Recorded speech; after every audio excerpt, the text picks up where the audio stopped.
Let us start with the universal invocation. O hidden life, vibrant in every atom. O hidden light, shining in every creature. O hidden love, embracing all in oneness. May each who feels himself as one with thee know he is also one with every other.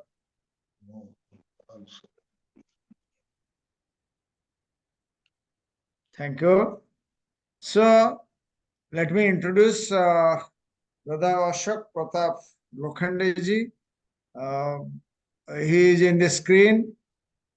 So, brothers and sisters who are in the screen, they can see Brother Ashok Pratap Lokhande ji. His speech is process of spiritual learning, Hindi में बोलेंगे, हिंदी में इसका आध्यात्मिक शिक्षा की प्रक्रिया। तो brother Lokhande ji very senior member from Maharashtra, particularly he belong to Nagpur his residence. His educational qualification is master's degree in commerce of Nagpur University. He served in Food Corporation of India, retired as a manager in the year 2014, joined Theosophical Society in 1984, is a live member of Theosophical Society, is the ex-president of Maratha Theosophical Federation from 2007 to 2016. He was the ex-chairman of Theosophical Propagation Committee, West Zone.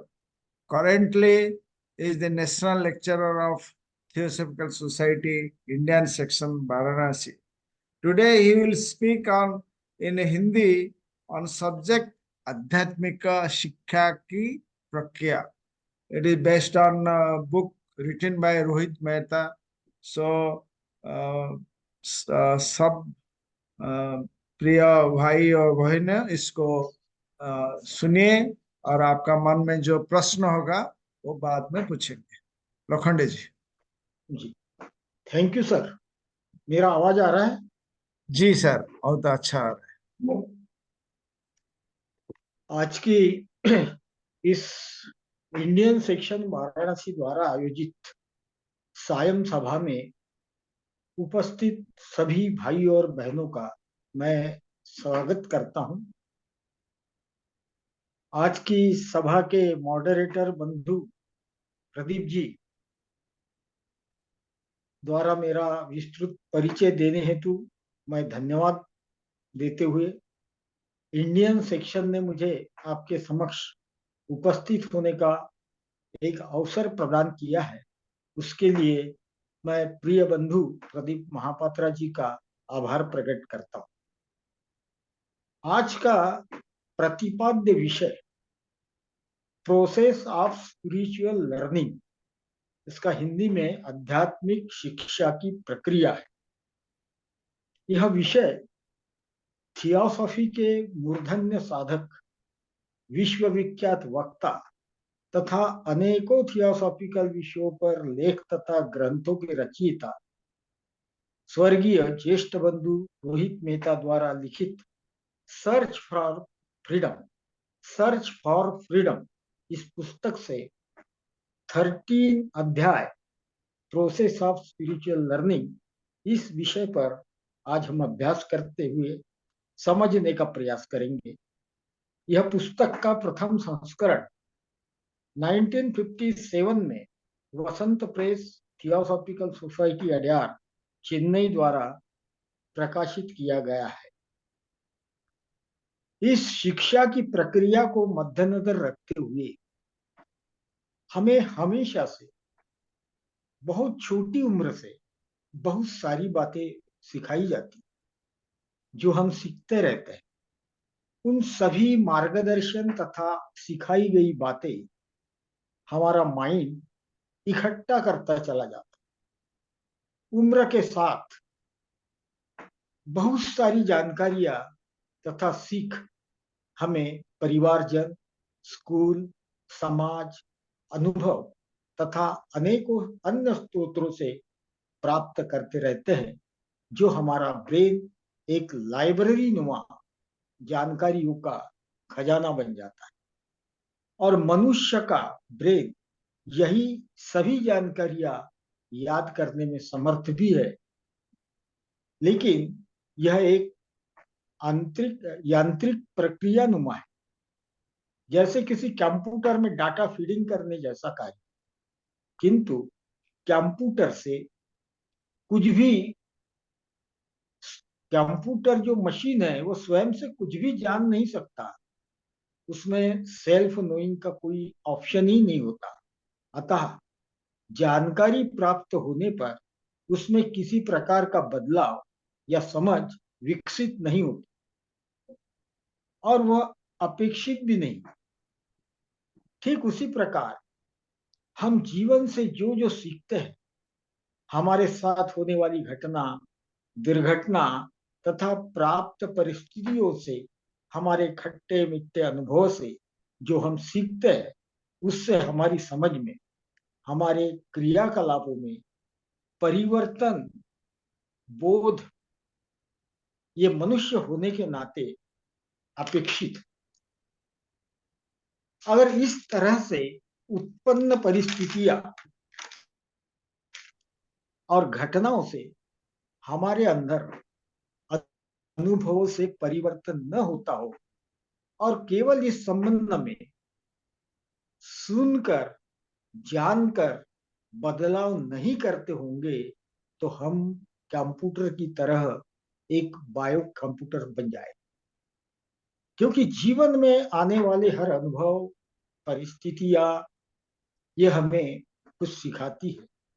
वो केवल देख लेना, सुन लेना, समझ लेना, अनुभव कर लेना, इतने तक ही अगर सीमित रहती है, तो हमारे में, तो हम एक बायो कंप्यूटर जैसे हो जाए।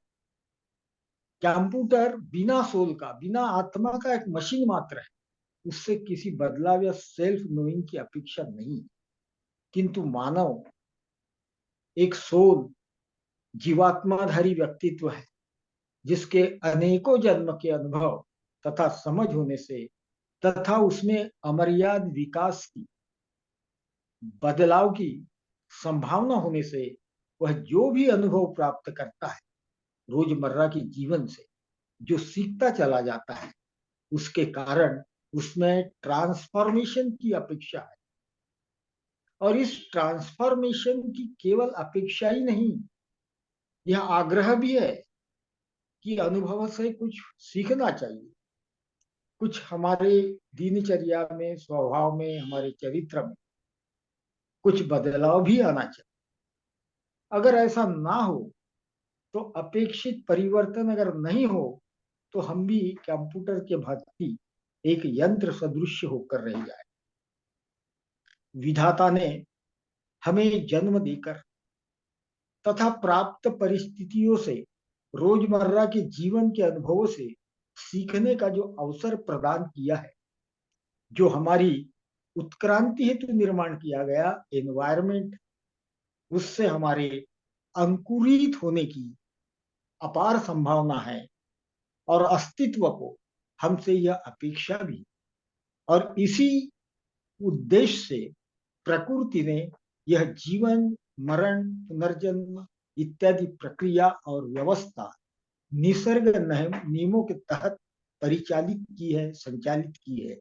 इस पर ध्यान देना चाहिए। थियोसॉफिकल सोसाइटी का विद्यार्थी होने के नाते, एक अभ्यासक होने के नाते, ये सारी चीजें हमें मद्देनजर रखते हुए ही हमारा पूर्णतया जीवन यापन करना चाहिए, ऐसी अपेक्षा है। जगत में जितने गुरु है, मार्गदर्शक है, जो हमें सीख देते हैं, वो जो सीख देते हैं, उसका मतलब ये नहीं कि तुम्हारे अंदर कोई ट्रांसफॉर्मेशन वो खुद होके कर देंगे। वो सिर्फ एनवायरनमेंट की निर्मित करते हैं। विधाता भी आपको जिस परिस्थिति में डालता है वो आपके बीज को अंकुरित होने का, आपके ओरिजिनल बीन को अंकुरित होने का, प्रस्फुटित होने का, स्प्राउटिंग होने का एक मौका है। जिस तरह किसान खेत में करता क्या है, एक एनवायरनमेंट निर्माण करता है, जमीन बनाता है, पानी की व्यवस्था करता है, केवल वो बाह्य जरूरी चीजें बनाता है, उसमें बीज डालता है। अब ये बीज जो है उसका उगने न उगने से वो किसान कुछ नहीं कर सकता, क्योंकि वो बीज का अंकुरित होना वो टोटली उस बीज पर डिपेंड करता है।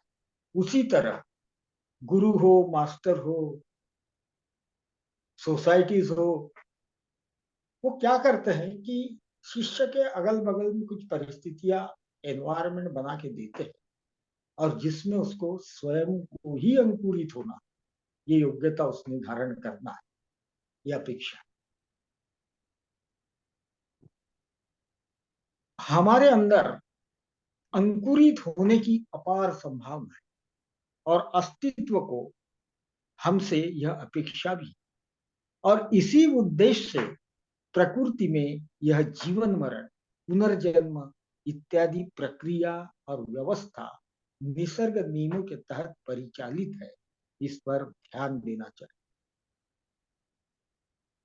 यहाँ पर इस पुस्तक में लेखक द्वारा थियोसॉफिकल सोसाइटी की सह संस्थापिका मैडम एचपी ब्लेविट्स्की के गोल्डन स्टेयर का वाक्य, readiness to give and receive instructions, quote करते हुए उपदेश, सलाह और निर्देश देने और प्राप्त करने की तत्परता का अर्थ वास्तव में सीखने की ही तत्परता है, जो मनुष्य के लिए कठिनतम कार्य है। प्राय मानव जीवन में यह देखा गया है कि हम उपदेश, सूचना और निर्देश दूसरों को देने में ही ज्यादा उत्सुक और तत्पर होते, लेने में उतने नहीं होते। इसलिए पूरे जीवन भर हम सीखने की प्रक्रिया से गुजरते जरूर, किंतु हमारे जीवात्मा के उत्क्रांति के संदर्भ में, आध्यात्मिक प्रगति के संदर्भ में बहुत कम, नगण्य ही हम सीख पाते हैं पूरे जीवन भर से, जिसके लिए हमने जन्म लिया, हमारी आत्मोन्नति के लिए, हमारी इवोल्यूशन के लिए, हमारे आध्यात्मिक विकास के लिए, वो हम पूरी तरह से नहीं करते और अन्य चीजों में ही जीवन व्यतीत करते। और अपरिमित संभावना, कहते हैं कि नर से नारायण हो सकता, नर का नारायण भी हो सकता है। अपरिमित संभावना से भरपूर मनुष्य जीवन पाकर भी उसका अपेक्षित लाभ हम उठा नहीं पाते, ऐसा प्रतीत होता है।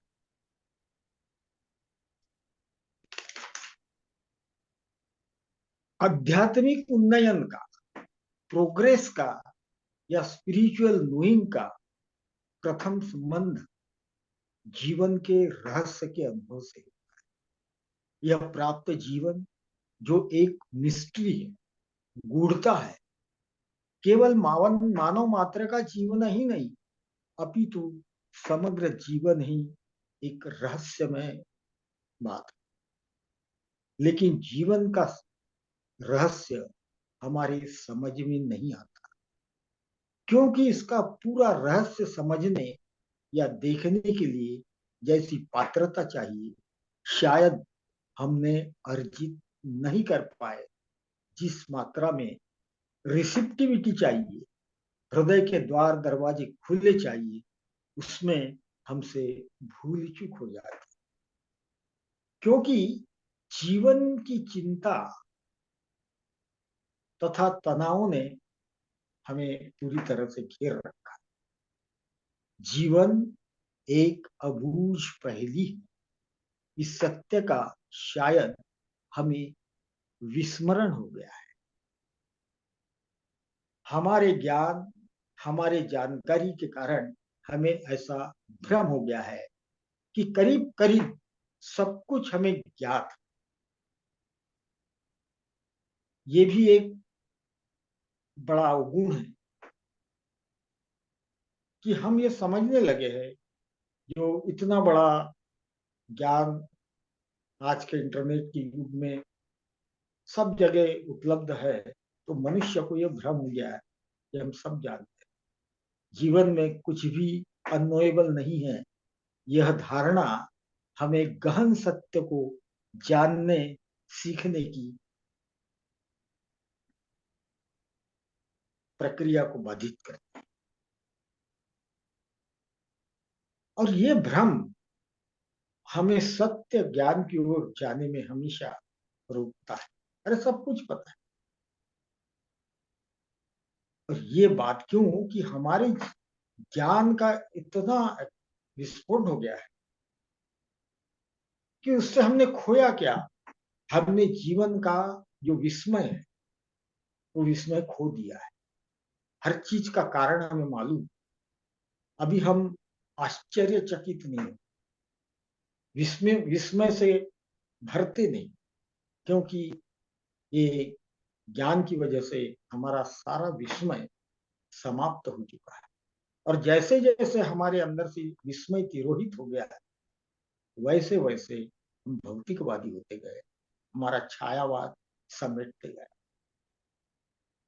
एक जगह मैंने पढ़ा था कि जब से मनुष्य को मृत्यु का विस्मरण हो गया, तब से उसके जीवन में, एटीट्यूड में आमूलाग्र परिवर्तन हो गया। सत्ययुग, त्रेता युग तक मानव मात्र को ये पूरी जानकारी और पूरी उसका समझ में था कि हम इस धरती पे आए हैं और एक दिन हमें मरना है, यहाँ से विदा हो जाना है। ये उनके जहन में इतना कूट कूट के भरा था कि उस वक्त का जो जीवन यापन है वो पूरी इसी धारणा को है समझकर। तो उनका जो व्यवहार था, उसी व्यवहार की वजह से राम राज्य निर्माण हुआ। क्योंकि उसमें से बहुत सारी चीजें, जब मृत्यु का विस्मरण हमें हो जाता है तो हमारे हाथों से गलतियां होती है, हम अमर है इस भ्रम में। हमारे बहुत सारे कर्म, दूषित कर्म भी हमारे अंदर से होते हैं। भाईचारा हमारे अंदर, बंधुत्व लोगों के प्रति वो कम हो जाता है, अमर होने का भ्रम। और ये सब चला द्वापर युग के आते आते। मृत्यु का विस्मरण द्वापर युग में इतना प्रगाढ़ हो गया कि फिर युद्ध होने लगे। चित्ररथ जैसे एक यक्ष को, धर्मराज को जो उसने प्रश्न पूछा था, इस जगत का आश्चर्य क्या है, तो उसने कहा था कि मनुष्य को ये पता है कि उसको मृत्यु है, लेकिन पूरे जीवन भर वो मृत्यु नहीं है, मृत्यु के विस्मरण में जीवन जीता है। ये जगत का बहुत बड़ा आश्चर्य है। क्योंकि मृत्यु का स्मरण अगर हमें रोज हो, हमें हर घड़ी हो, उसके बारे में हम अगर अवेयर हो, तो हमारी कार्यकलाप क्रियाएं बदल जाए। जो हम मंदिर जाते, मस्जिद जाते, तीर्थ यात्राएं करते, पूजा पाठ करते, ये सारा करने के बाद हमारे अंदर जितना परिवर्तन नहीं होता है, उतना उससे कई गुना परिवर्तन अगर केवल हमें ये स्मृति रहे, मृत्यु का स्मरण रहे, तो हम उसको अचीव कर जाते हैं बिना की तप तपस्या। इतना बड़ा, इस सिर्फ बोध में ये ताकत है। तो जो अध्यात्म के साधक है, जो निसर्ग के नियमों को जानते हैं, जन्म पुनर्जन्म की प्रक्रिया को समझते हैं, उन लोगों से कम ये अपेक्षित है कि मृत्यु का स्मरण वो बार बार विस्मृत हो जाता है, लेकिन उसका स्मरण अगर हम रखते हैं तो हमारी रोजमर्रा की जीवन की जो गतिविधियां है वो बंधुत्व से उत्पन्न होती है। और जैसे ही हमारी गतिविधियों में परिवर्तन आता है, निसर्ग का नियम है, भौतिक शास्त्र का भी नियम, action and reaction are equal and opposite. तो फिर बिना मंदिर जाए भी तुम्हारे जो क्रियाकलाप और जीवन यापन का तरीका होता है उसकी करस्पॉन्डिंग एंट्री जो होती है निसर्ग द्वारा, वो आपके जीवन में शुभ ही शुभ लाता है, क्योंकि जिस जैसा वो वैसा ही पाओ। और एक रहस्य, एक चमत्कार यहाँ अपने को ख्याल में रखना है कि जब तक जमीन में हम बोते नहीं तब तक उगता नहीं। अगर हम दूसरे से अपेक्षा करें कि उसने मेरे साथ अच्छा व्यवहार करना चाहिए, ये करना चाहिए, लेकिन जब तक मैं स्वयं होके उसमें बोऊंगा नहीं तब तक उसके परिणाम आएंगे नहीं। तो पहले पहल हमने थियोसॉफी के विद्यार्थी, अध्यात्म के विद्यार्थियों ने अच्छाई की करना चाहिए, जिसके परिणाम आपको ही मिलेंगे और अच्छे मिलेंगे। ये थियोसॉफी के अभ्यास से समझ में आई हुई बात है।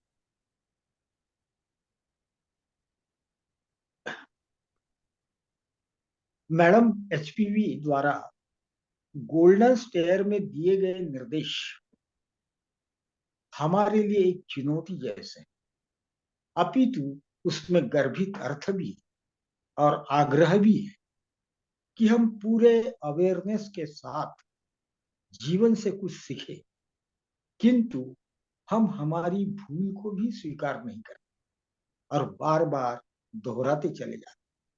यह हमारी मनोवैज्ञानिक मजबूरी है कि हम प्रथम अनुभव से सीख नहीं पाते। उसी तरह के अनुभव बार बार होने से भी हम उसके आदी हो जाते हैं और उससे कुछ सीख लेने की हमारी जिज्ञासा भी कम हो जाती है और फिर उसमें नयापन नजर नहीं आता। वर्तमान में जो घटित हो रहा है वो सारा का सारा नित्य नूतन है, प्रथम बार हुआ है, लेकिन हमारी स्मृतियों के कारण, हमारे अनुभव के कारण हम उसके नएपन को डिटेक्ट नहीं कर पाते, उसका संज्ञान नहीं ले पाते और हम पुराने अनुभव के आधार पर ही उसको तौलते हैं।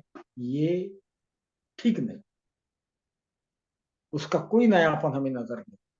नए अनुभव से भी मनुष्य सीख क्यों नहीं पाता? कारण सजगता न होने से उस घटना या परिस्थिति का में छुपे हुए नएपन का संज्ञान लेने में हम समर्थ नहीं होते जब तक वह अनुभव धमाके के साथ नहीं, जो हमारे पूरे अस्तित्व को हिला नहीं देता, तब तक हम उसका संज्ञान नहीं लेते। जीवन हमेशा नित्य और नूतन रहा है, किंतु हम उसकी नूतनता, उसकी फ्रेशनेस अनुभव नहीं कर पाते। हम ऊपरी तौर पर किसी व्यक्ति या स्थिति का मूल्यांकन करने के इतने आदी हो गए कि उस वर्तमान की नवीनता की गुणवत्ता, उसकी शांत स्पष्ट स्थिति हमें नजर नहीं आती। हो सकता है, उदाहरण के लिए अपन लेते हैं कि 10-5 साल पूर्व किसी व्यक्ति से आपका कुछ मतभेद हुआ था, कुछ झगड़ा हुआ था और अचानक वो व्यक्ति एक 10 साल के बाद आपको मिलता है, तो आप उसको फ्रेश नहीं मिलते, क्योंकि आपके स्मृति में जो इकट्ठा है उस व्यक्ति के प्रति जो पूर्वाग्रह है, वो पूर्वाग्रह काम करता है। ये आदमी ठीक नहीं। लेकिन 10 साल में बहुत कुछ परिवर्तित हो जाता है, बदल जाता है। उस व्यक्ति का भी व्यक्तित्व बदल गया हो सकता है वो आपसे क्षमा मांगने आया हो, लेकिन प्रथम भेंट में आप उसे उस तरह से स्वीकार नहीं करोगे जैसे किसी नए व्यक्ति को आप मिल रहे हैं, क्योंकि आपका जो मेमोरी है पूर्व, वो यहाँ बाधा बनेगी। इसीलिए हम ऊपरी तौर पर किसी व्यक्ति या स्थिति का मूल्यांकन करने के इतने आदी हो गए कि उस वर्तमान की नवीनता की गुणवत्ता, उसकी शांत स्पष्ट स्थिति हमें नजर नहीं आती। इस पर को हमको गौर करना है।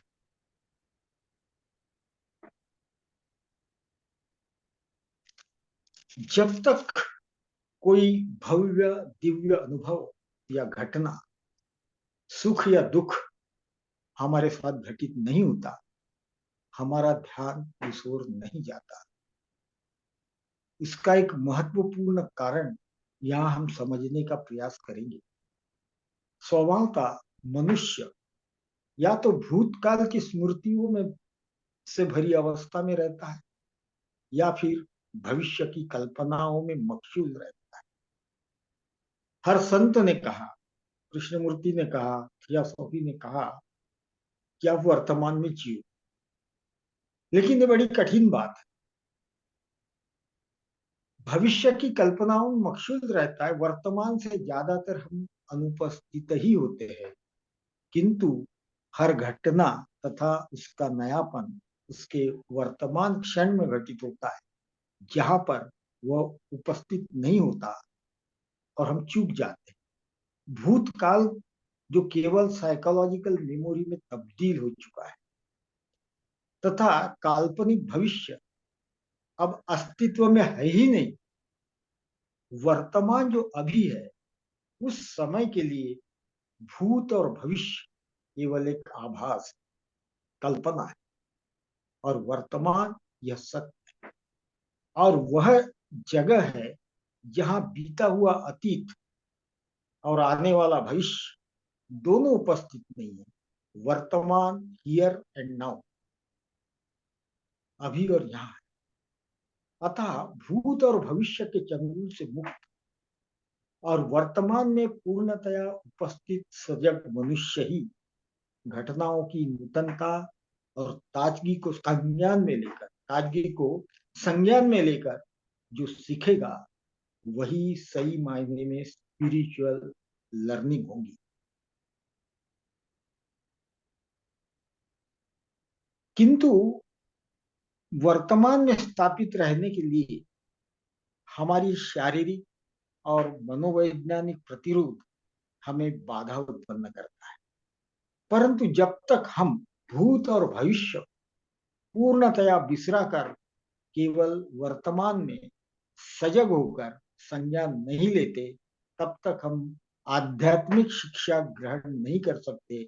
स्पिरिचुअल लर्निंग में यह प्रोसेस अनिवार्य है। अब प्रश्न यह आता कि इसके प्रति सचेत कैसे रहा जा सकता है? क्या हमारे मन को इसका एहसास हो सकता है अपना?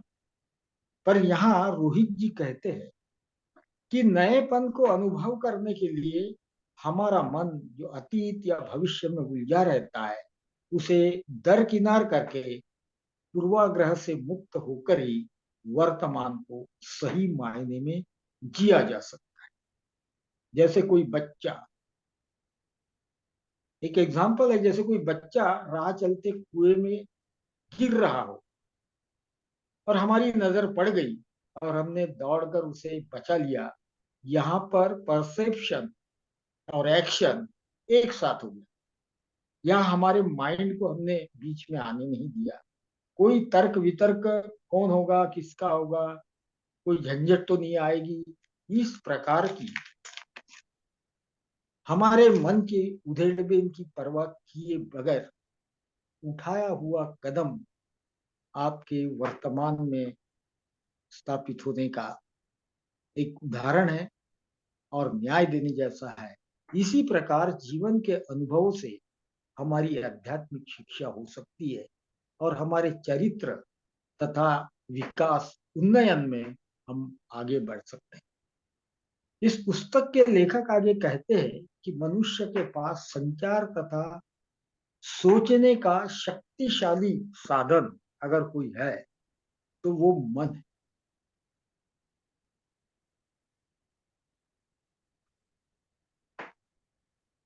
मन द्वारा चिन्हित करना चाहिए तथा जैसे ही मन द्वारा वर्तमान की कोई घटना उसने चिन्हित कर लिया, उसके अनुरूप क्रिया होनी चाहिए जो हमें शिक्षित कर सके। आध्यात्मिक शिक्षा की प्रक्रिया में वर्तमान को बहुत बड़ा महत्व दिया गया है और वर्तमान में आदमी तब होता है जो पूरी तरह से सजग होता है, अवेयर होता है।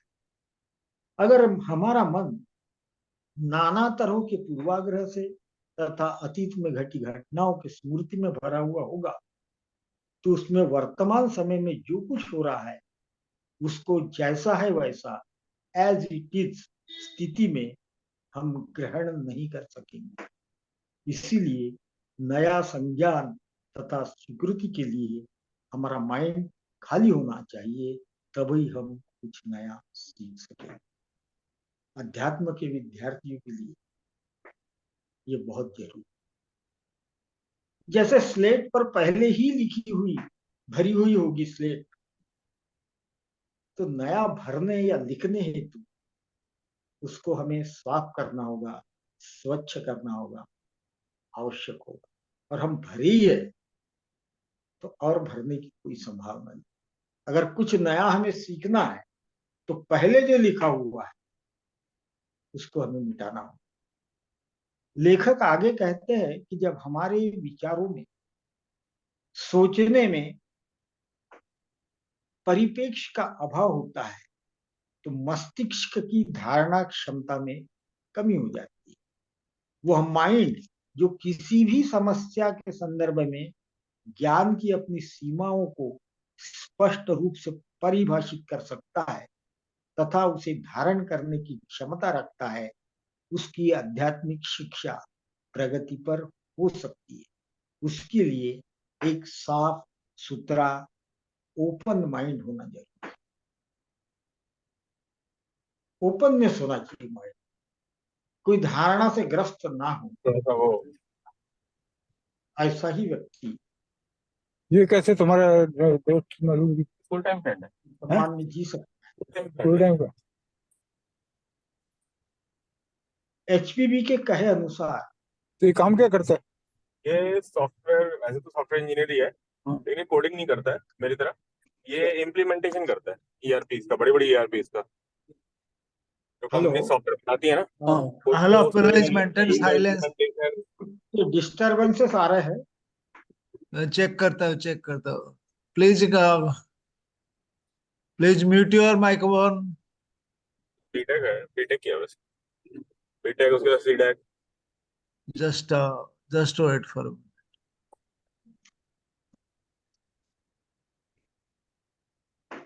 कर्नल कैलाश से आ रहे हैं। अब बंद कर दिया, अभी स्टार्ट कर। अब तो ओपन माइंड का होना जरूरी है।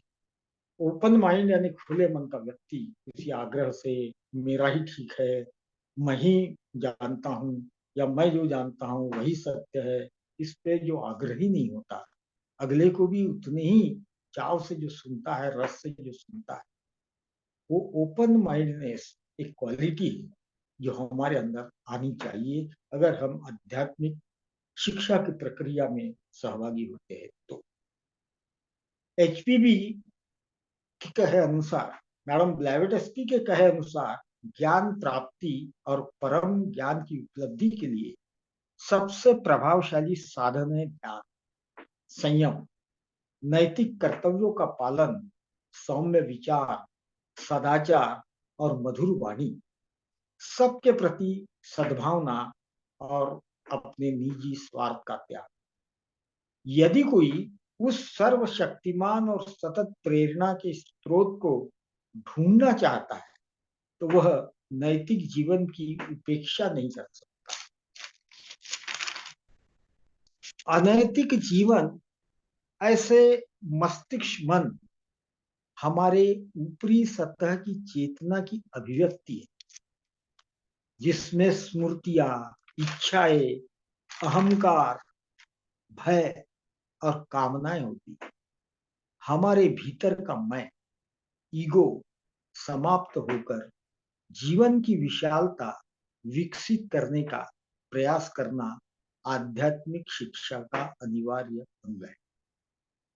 आत्म परीक्षण और सच्चा सदाचारी और नैतिक जीवन के बिना आध्यात्मिक गहराई तक पहुंचना असंभव है।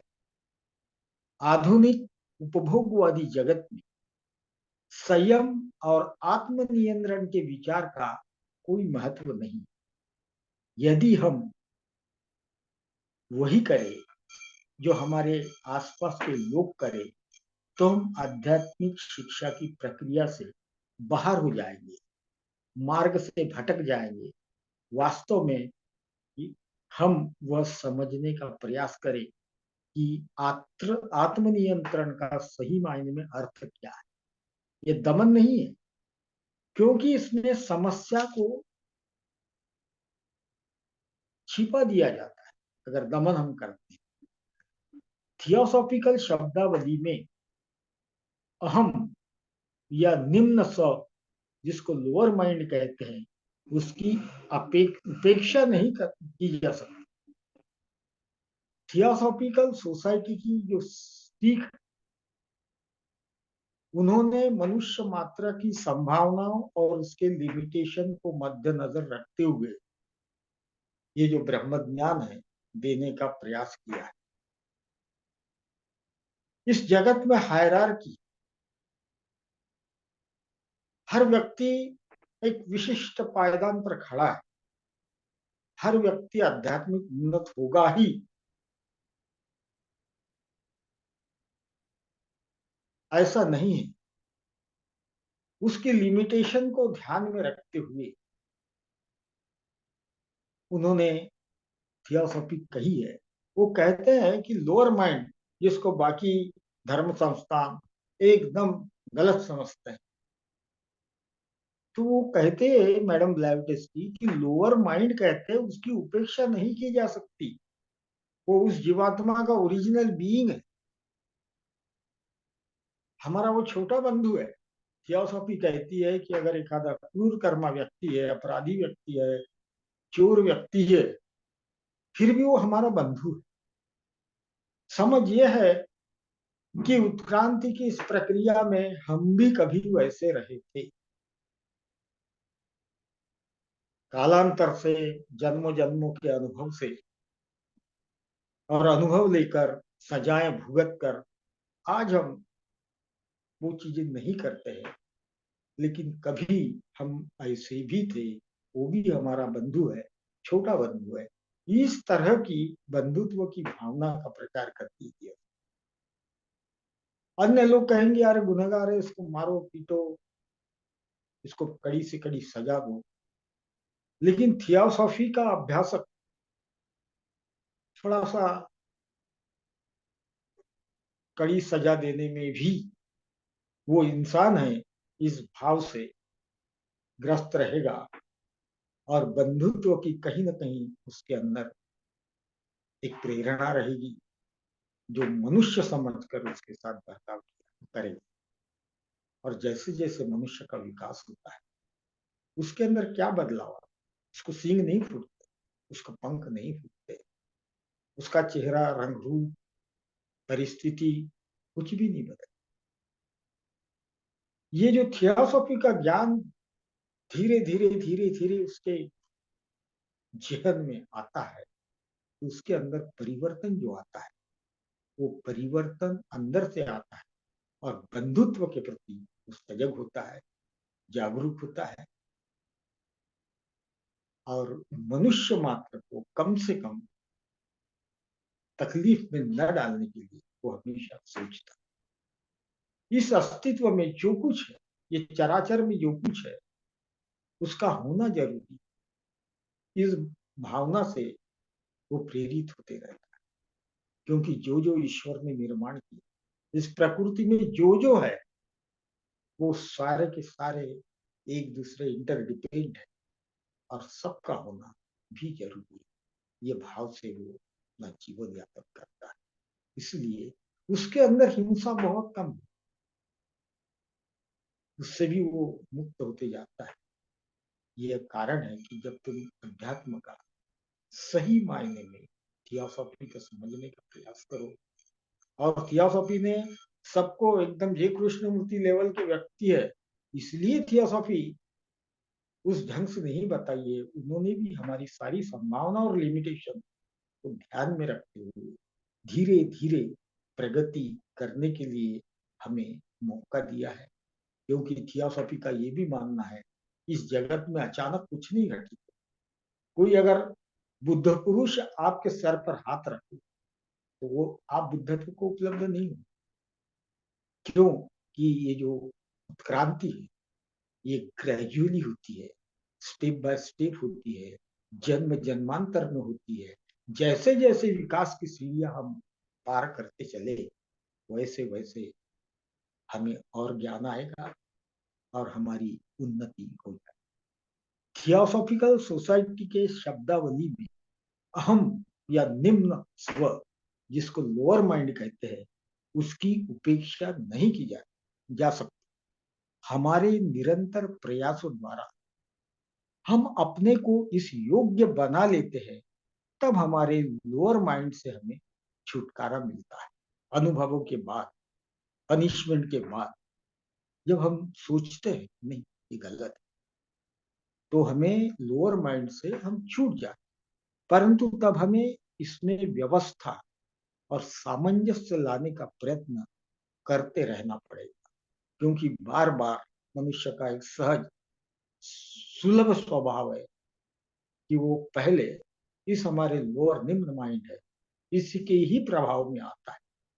लेकिन लोअर माइंड और हायर माइंड के बीच में विवेक नाम का एक वर्च्यू है, सद्गुण है।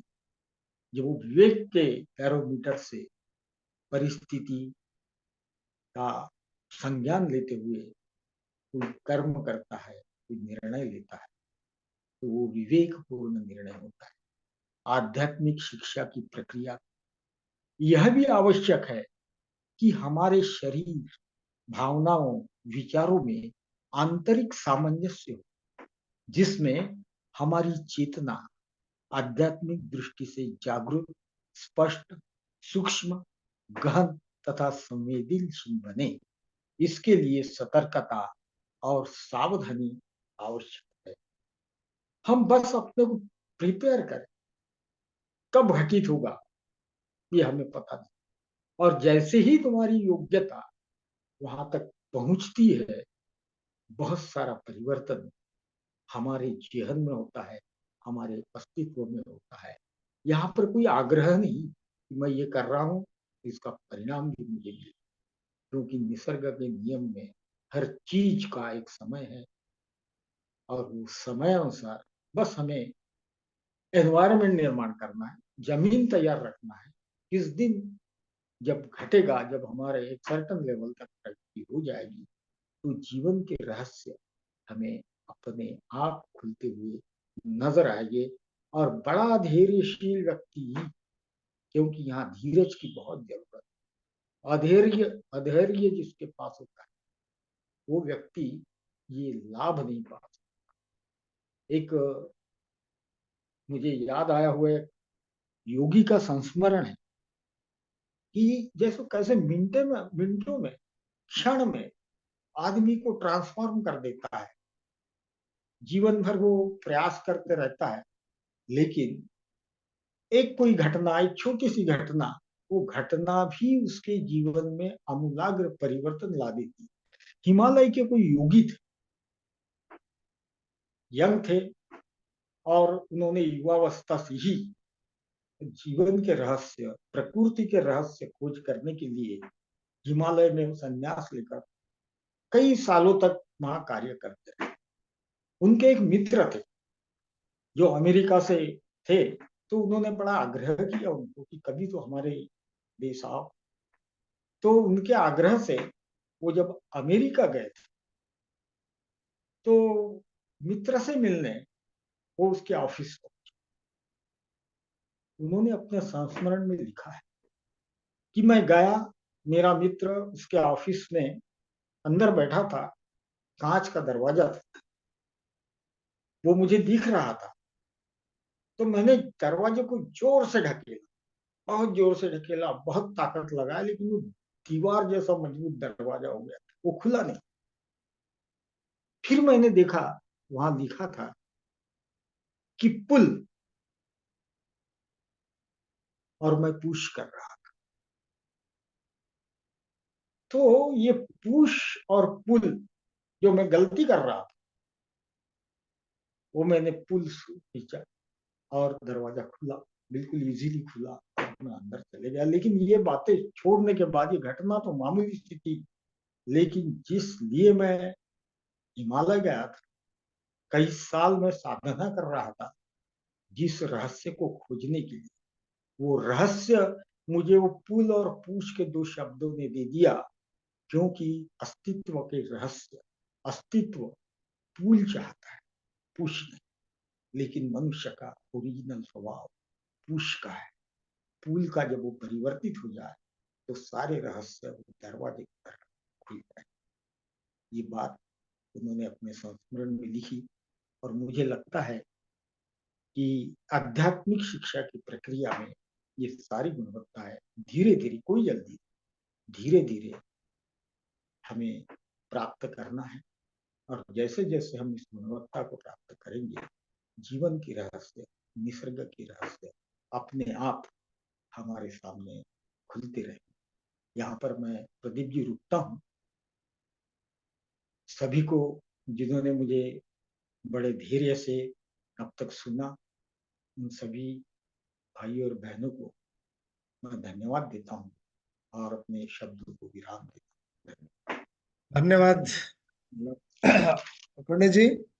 नाउ मैं जो मेंबर ज्वाइन किया, इसमें उनको कोई मन में कोई प्रश्न है तो can ask any question, like, और दे कैन ऐड समथिंग जिस बारे में लोखंडे जी हमको बताया आध्यात्मिक का बारे में, तो आप भी कुछ ऐड कर सकते। Yes sir, Shinde sir. Add add तो आध्यात्मिक लोखंडे ने बहुत अच्छा तरीके से रोहित मेहता के विचार हमारे पास रखे हैं। इसमें ऐड तो कुछ करना नहीं है, लेकिन spiritual development, we have to do that spiritual development, and for that Ashok Lokhande has said that very good thought of Rohit Mehta. We have to be a ethical person. That is what important thing. Ethics is very important. And ethics includes orderly living. When we start orderly living, when we start order in ourselves, it is only then that order can touch to the cosmic energy. That order can touch to the cosmic energy. Otherwise, cosmic energy itself is the order, in order. Otherwise, there would be chaos. So that cosmic energy, if we want to move towards it, then there has to be order. And we are not orderly, we are not ethically. And to bring that order, we have to see our disorder. And looking at our disorder itself, what Rohit Mehta said, without any judgment, without any reactions, just see that you are disorder. And seeing, observing, being attentive of the disorder itself takes us towards that cosmos, or itself brings order within us. Because there is only one law, and the law is harmony. And order is its expression. So if we bring that order, how? By ethical living, by disciplined living, by living not only in the mind, but just observing our own breath, we can control the mind. So that is what ethical principles we follow in Theosophy. And Rohit Mehta has emphasized that one, quoting the H.P. Blavatsky, what she said, having open mind and pure heart. So we have to be motiveless in our action. and we have to be work for the work's sake. Nothing to add what Ashok Lokhande has said. All that is to be brought in our daily life. That is what I want to, what I understood from the Rohit Mehta, that just I added in it. Thank you very much for giving me this Thank you, opportunity. Shinde sir. Thank you. Thank you. Anyone like to ask any question?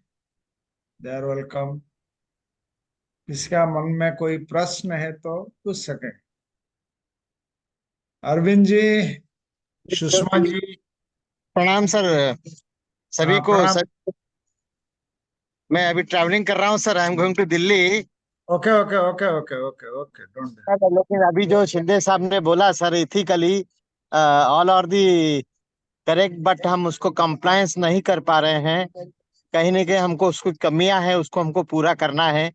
मेरा यही message. और लोखंडे साहब को बहुत बहुत धन्यवाद, और हमारे मॉडरेटर महापात्रा जी को कि इतना अच्छा स्पीच आज सुनने को मिला. Thank you so much sir. Thank you so much. Sushma ji है, सुषमा जी जी, भी हिंदी जी। में बोलते हैं उसको. हाँ, सुषमा जी कुछ बोलो. नमस्कार सर. सर बहुत अच्छी प्रस्तुति की, बहुत स्पष्ट उन्होंने व्याख्या की और बहुत बातें समझ में आई. जो उन्होंने 2-3 बात कही कि मनुष्य में नर से नारायण बनने की संभावना है और एबिलिटी है, लेकिन नर से नारायण बनने की जो संभावना है और एबिलिटी है वो कैसे अचीव की जाए. तो मुझे राधा जी का और एलिफिसेंट के 2 वाक्य याद आए. राधा जी कहती हैं कि जब भी कोई घटना, कोई परिस्थिति और कोई व्यक्ति के साथ हमारा इंटरेक्शन हो तो हम उस समय उस पे रिएक्ट ना करें, उसको रिस्पॉन्ड करें. सबसे बड़ी बात कहती है. और reaction doesn't take time but respond takes time. So we are supposed to be watch carefully, only then we will be able to respond rightly. ये कहती थी. और जब हम रिस्पॉन्ड करते हैं चैलेंजेस को, परिस्थिति को, व्यक्ति के साथ भी हमारे चैलेंजेस आते हैं, तब क्या होता है जब हम रिस्पॉन्ड करते हैं तो हमारी ग्रोथ होती है. और ये बार बार जीवन में होता है. Challenges, respond, growth, then withdrawal. तब हम उन चीजों को विड्रॉ करके उस पे कॉन्टेम्पलेट करें. तो ये जो है ये आध्यात्मिक विकास की एक प्रक्रिया है. दूसरी बात मुझे एलिफिसेंट जी की याद आई. वो कहती है कोई भी परिस्थिति, घटना हमारे सामने आए तो हम उसको कंप्लेन ना करें, हम उसको डील करें और उसके भीतर के हिडन मोटिव को समझें. जब हम हिडन मोटिव्स को समझते हैं तभी जो है हम आध्यात्मिक जो सोपान पर आगे बढ़ते हैं. तीसरी बात जो जय कृष्ण मूर्ति जी कहते थे कि हमारे मन में, हमारी स्मृति में लाखों वर्ष के संस्कार के रूप में जो है वो कंडीशनिंग रहती है. और इस कंडीशनिंग को तोड़ने के लिए we are suppose to be very careful and alert. तो जब हम हमेशा अलर्ट रहते हैं तभी हम उसको प्रॉपरली रिस्पॉन्ड कर पाते हैं और तभी हमारी ग्रोथ होती है और तभी हम पुरुष से पुरुषोत्तम और नर से नारायण बन पाते हैं. और यही आध्यात्मिक विकास की मार्ग की सीढ़ी है.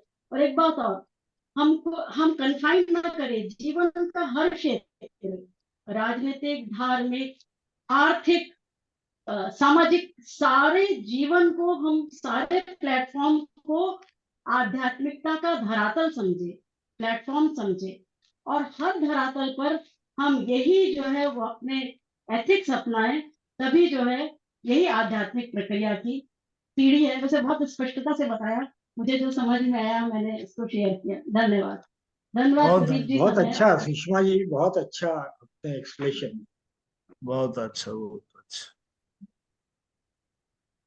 और सुन, शीतल जी कुछ पूछेंगे? मंजूषा भी ज्वाइन किया आज.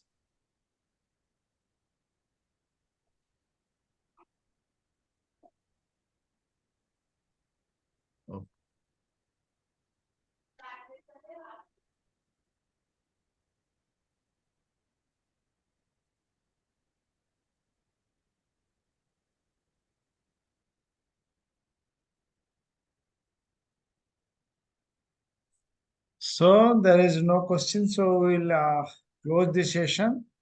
अशोक Okay, जी, sir. आप कुछ मिताली तो नहीं है? कौन प्रेयर करे? हमारी मैं प्रेयर अपनी करूं? हाँ, करिए करिए करिए। जी।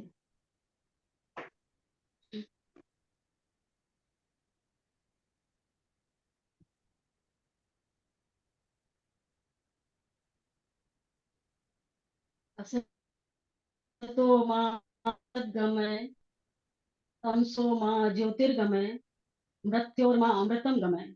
From the unreal lead us to the real, from darkness lead us to light, from death lead us to immortality. सर्वे भवन्तु सुखिनः, सर्वे सन्तु निरामया, सर्वे भद्राणि पश्यन्तु, मा कश्चित् दुःखभाग् भवेत्. शांति शांति शांति. चलो प्रदीप जी, बहुत बहुत धन्यवाद.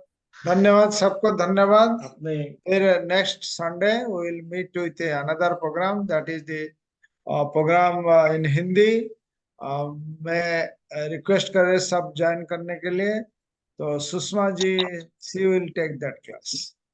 बहुत धन्यवाद. अच्छा सुषमा, हम इंतजार करेंगे सुषमा. बहुत अच्छा. Thank you everybody. Thank you, sir. Thank you Shinde साहब, Pradeep ji. Thank you Pradeep Sushma. Sir, thank you. We are waiting for you. हाँ. Hmm.